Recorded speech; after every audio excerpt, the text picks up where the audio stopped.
फडणवीस साहेब नमस्कार आणि राम राम. मी तुमचा एक समर्थक आहे. भाजपाचं काम करतो, विचारधारेचं काम करतो. एका गंभीर आणि महत्त्वाच्या विषयावर तुमच्याशी बोलायचं आहे. आशा आहे की हा मेसेज तुमच्यापर्यंत पोचेल.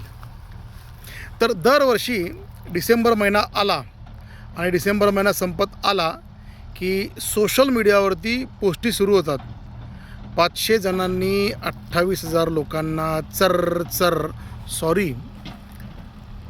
500 शूरवीरांनी 28,000 पेशव्यांना चर कापलं. काय व्हायलं आहे ह्याच्यामुळे समाजामध्ये जातीमध्ये प्रचंड मोठ्या प्रमाणामध्ये द्वेष पसरतो आहे. बघा 30 वर्षापूर्वी असलं काही नव्हतं. जसं सोशल मीडियाचा विकास झाला तसं हे प्रकरण दरवर्षी वाढत चाललं आहे. हे बघा 500 जणांनी 28,000 पेशव्यांना किंवा 28 जणांना कापणं म्हणजे एक माणूस 56 लोकांना कापण्यासारखं होतं. आता एक खरं खोटं एकदा ऑथेंटिक शोध लावणं गरजेचं आहे. तर तुम्हाला आठवत असेल आपल्याकडे महाराष्ट्रामध्ये जेव्हा तुमची सत्ता नव्हती, जेव्हा या खानग्रेसी लोकांची सत्ता होती, त्यावेळी छत्रपती शिवाजी महाराजांच्या जन्मतारखेचा वाद निर्माण झाला होता. वातावरण प्रचंड गरम होतं.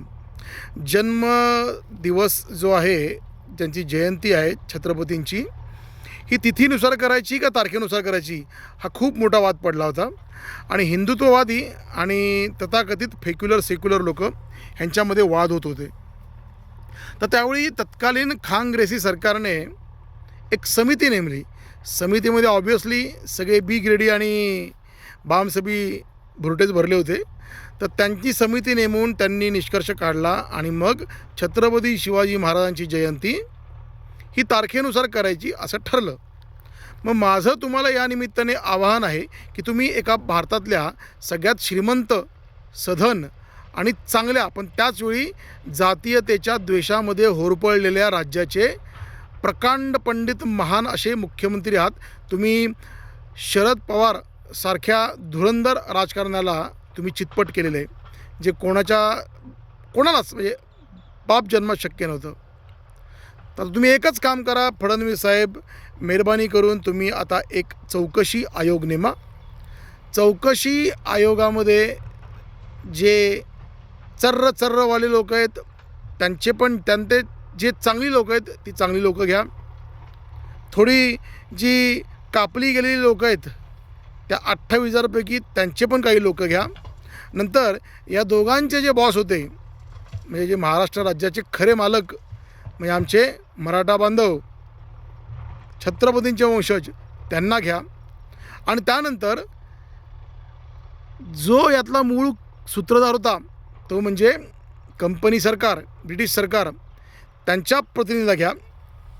त्या दिवशी काय नेमकं काय घडलं, किती लोकं लढवत होती आणि किती लोकं मेली ॲक्च्युली, आणि ही खरोखरच 500 लोकं तिथं होती का ह्याचा एकदा काय तो तुम्ही सोक्ष बघा. डुकरं महाराज इकडं मागं शेतामध्ये डुकरं आहेत, काय त्रास आहे बघा.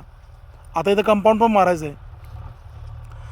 असो, तर याचा तुम्ही सोक्ष लावा आणि एकदा काय ते जाहीर करून टाक की काय खरं आणि काय खोटं. तर तेवढी मला तुम्हाला विनंती आहे. आली डुकर, हे बघा डुकराची पिल्लं दिसली का? हे बघा पळतायत. मग थोडक्यात डुकरं काय आम्हाला सोडवणार. तर असू दे, विषयांतर झालं. तर फडणवीस साहेब तेवढं तुम्ही कराच. एक समिती नेमा, ही समिती निष्कर्ष काढेल आणि हा जो चुकीच्या गोष्टीला पायंडा पडला जातो आहे ह्याचा सोक्ष लावा. मित्रांनो, हे तुम्हाला पडत असेल तर हा व्हिडिओ तुम्ही नक्की देवेंद्र फडणवीस साहेबांपर्यंत पोचवा, मोदी साहेबांपर्यंत पोचवा. कारण ॲक्च्युली ह्या ज्या गोष्टी करतात त्याच्यामुळे जातीमध्ये द्वेष वाढतो आहे आणि हा थांबवणं गरजेचं आहे. आपले जे घटनापती होते, तेव्हाचे जे घटनाकार होते, त्या सर्वांची इच्छा होती की जाती अंत व्हावा. अशाने जाती अंत होणार नाही. अशाने जातीमध्ये द्वेष वाढत जाणार. त्यामुळे कुठंतरी थांबलं पाहिजे असं मला एक सुजाण नागरिक म्हणून वाटतं. तर हे तुम्ही किती खोटं काय खरं तुम्ही शोधून काढा, डिक्लेअर करा, म्हणजे हा विषय एकदा संपेल.